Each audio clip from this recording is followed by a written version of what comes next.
હું માતા મળીશું ને તો મારા કારણે બધી જગ્યાએથી મેણા હોભરે, ગારો હોભરે, બધું કરે. મારી વસ્તી ના હાલે તો કઈ નહીં પટેલ, હું બહુ હટેલી માતા છું. આમ તો લખું આ દિવાળી તમે હિસાબ કેવો મારો તમારે લેતી દેતી નો, મારા લેતી દેતી નો હિસાબ દિવાળી નો અલગ હોય. હા આ વર્ષે કોણ કોણ હતું જો કાળી ચૌદસ હાર હેડ તારી દિવાળી બગાડું રે. હું મારવા વાળી નહીં તારવા વાળી છું, પણ દેવની રચના સમજાવું છું. એટલે મારો ચારો કરતા પહેલા 17 વાર વિચાર કરજો.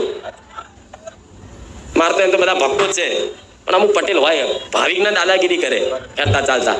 પણ ભલે અમને ભગવાન સદબુદ્ધિ હાલે, પણ તમે સાથ સહકાર હાલજો અને લાઇટિંગ બાઇટિંગ લગાવો, થોડું આમ પ્રકાશ થઈ જાય. આમ આવતા રવિવાર નહીં 2 રવિવાર પછી લગાવું તો પણ આમ લગાવો, આખું મેદાન બારી જાય ચમકી જાય એવું.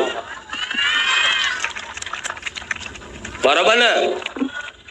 જો તો ખરા આ મારો આ પ્રવચન હોભરવા અત્યારે તો હો દારૂડિયાને દારૂની લત હોય ને એવી મારી પ્રવચનની લત લાગી છે. ચેન ના પડે, ચેન ના પડે. ભલે ને મને દીકરીઓ તે બહુ ભાવ રાખે, રોઈ જાય મારું નામ લેતા લેતા. એક એક આંસુડાનો હિસાબ રાખીશું મેલડી. દરેકને રામ, રસોડા વાળાને રામ. દિવાળી આવી, હોલ હરાજ, 9 નોરતા અને 20 દિવાળી આવી. શ્રાદ્ધમાં તમે તમારા પિતૃ પૂર્વજોને શ્રાદ્ધ બાદ નાખીને વ્યવહાર આલી, પૂનદાન કરીને એમને રાજી કર્યા. નોરતામાં તમારી કુળદેવીને વ્યવહાર આલી, ઉપવાસ કરી, નિવેશ કરી અને એને પ્રસન્ન કરી. હવે દિવાળી આવી, દિવાળી પહેલા એક કાળી ચૌદસનો દિવસ આવે છે. એ કાળી ચૌદસના દિવસે કઈ ના કરો ને, તમારા ઘેર તમારું 84 ખાતું પૂજાતું હોય કે ના હોય, તમે જાણતા હોય કે ના હો, પણ એને ઘરની બહાર 2 અગરબત્તી કરી અને બજારમાંથી સારી એવી મીઠાઈ ને ચવાણું લાવી અને આંખો બંધ કરીને કહેજો કે માં અમારી 84 ખાતાની માતા કોણ છે એ ખબર નહીં, પણ અમે તો ખાલી મહાકાળી અને ચામુંડા જ પૂજીએ છીએ. પણ અમારી 84 ખાતાની માતા હોય તો આટલો વ્યવહાર આલીએ છીએ. રામ ચાલ હજુ સ્વીટ પાડી નહીં ના ચાલુ જોઈ લે, આ કરંટ છે. હજુ જોઈ તમારી કેટલી માતાઓ છે. હું મેલડી બોલાવું અને તમારી માતા જો આખોટો ના કરે ને તો ગોડા મારું મેલડીનું તુણું લેકાર છે.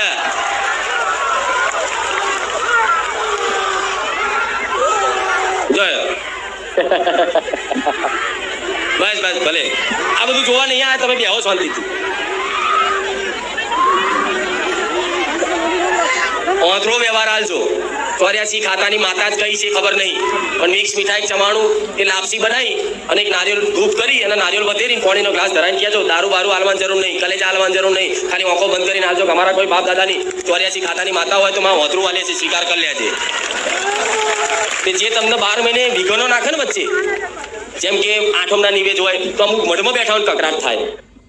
આઠમ આવે ને 4 દાડા પહેલા જ એક્સિડન્ટ થાય, કોકનું મૃત્યુ થઈ જાય, કંઈક ના કંઈક અણબનાવ થાય અને નિવેજમાં વિઘન આવે. આવું દરેકની પેઢીઓમાં આવું થતું જ હોય છે. ત્યારે અમારે તો નિવેજ જ નહીં થતા. બોલો, નિવેજ કરવાનો ટાઈમ આવે ને તારે કોકનું કોક મરી જાય અને અમારે નિવેજ ના થાય, સૂતક આવે કે ખાટલો આવે કે આ તે ફલાણું ત્યાં કરું. તો જો કદાચ એવું વિઘન તમારામાં ના લાવવું હોય તો તમારા બાપ દાદાએ ચોક અંદર ખોને કોઈ 84 ખાતાની માતાઓ પૂજી હોય અને તમારા વડવાઓ કીધું ના હોય અને વડવા જતા રહ્યા હોય ભગવાનના ઘેર, પણ એ માતાઓ તો ધરતી પર જ રહેવાની. આજ મારી વસ્તીના ઘેર 4થી પેઢી જાગૃત થઈ. વર્ષો વર્ષ એના દાદાને નથી ખબર, એના દાદાના બાપને નથી ખબર, એના બાપને ખબર હતી.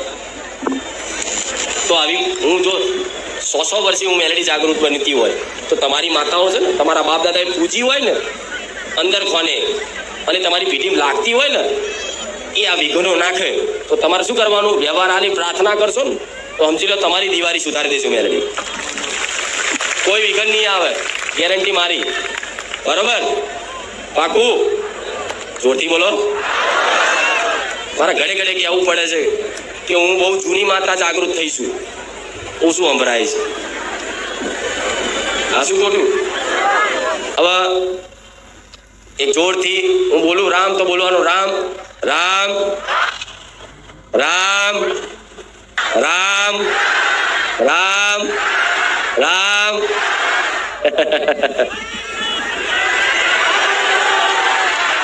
ભલે ભલે જો એક બીજી વાત કહું.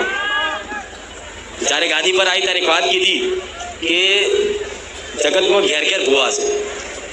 ધૂણો છે, સાચું ધૂણ હશે, એવું નહીં બધા ખોટું. સાચું ધૂણવા વાળા ઘેર ઘેર છે, પણ એમને ધૂણાવવા માટે દાખલા વગાડવા પડે, ઢોલ વગાડવા પડે, રેગડી ગાવી પડે. બરોબર. જ્યારે હું રોમવારી મેલડી એ છું, ખાલી રામનું નામ લો ને એટલે હું જાગૃત. એટલે આ જ રોમનું નામ લેવાથી હું સોલંકી પેઢીની માતા જાગૃત બની હોય તો એ જ મારા રોમનું રટણ કરવાથી તમારા ઘેર બેઠેલી માતાઓ ચમ જાગૃત નહીં થાય. હવામાં વાતો કરતી નહીં, જે સત્ય છે ને કહીશ. રામ બારી મેલડી એમને એમ નહીં લાગ્યું. બુખાર મેલડી તો આખો શબ્દ અલગ એટલે માટે છે એ ચમચે એ બધા જોણે છે. રામ બારી મેલડી જોણો છો ને, ઓ લખ્યું છે ને. મારા દીકરાએ રોમધૂન રોમનું નામ 24 કલાકે લીધું છે. એકાંતમાં બેહીન મારા રોમના ધોનમાં એટલું સ્મરણ કરી અને પ્રેમના આહુડા પાડ્યા છે ને એટલે મારા ભગવાને મને મેલડીને જાગૃત બનાવી છે. ભગવાન તો ધરતી પર છે પણ ઘેર ઘેર માતાઓ જાગતી બેઠી છે. ભગવાન ઉપરથી નહીં આવે. વિષ્ણુ તો એના વૈકુંઠ ધામમાં વિશ્રામ કરે છે, એના કલ્કી અવતાર ધારણ કરશે તારે જાગશે. પણ બધાને કાર્ય સોંપી અને પોતે આરામમાં છે, વિશ્રામમાં છે, વૈકુંઠ ધામમાં. તો બધાને ઘેર ઘેર છે ને પોતાની વસ્તીનું ભલું કરવા માટે ઘેર ઘેર કુળના દીવા આલ્યા છે ને. તો તમારથી પુણ્યદાન ના થાય, ભક્તિ ના થાય.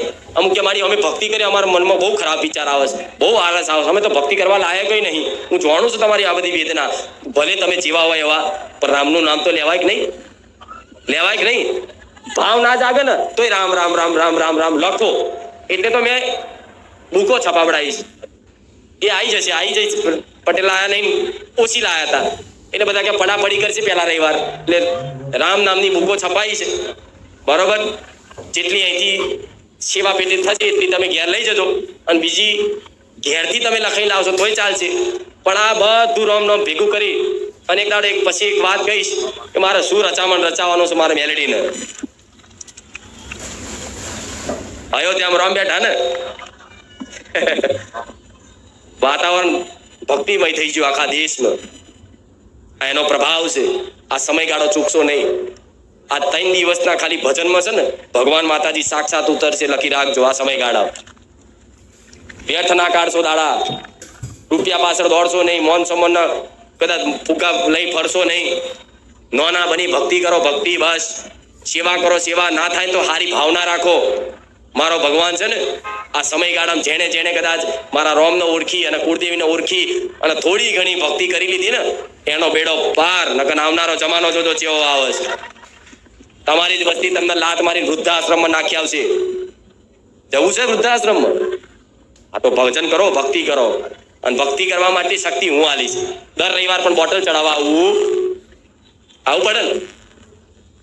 એટલે આવતા જતા ભલે દર રવિવાર ના આવો, 2 રવિવાર 4 રવિવાર પછી 1 રવિવાર ઓટો મારો ના આવો કોઈ વાંધો નહીં, પણ ઘેર બેઠા પ્રવચન વાપરો.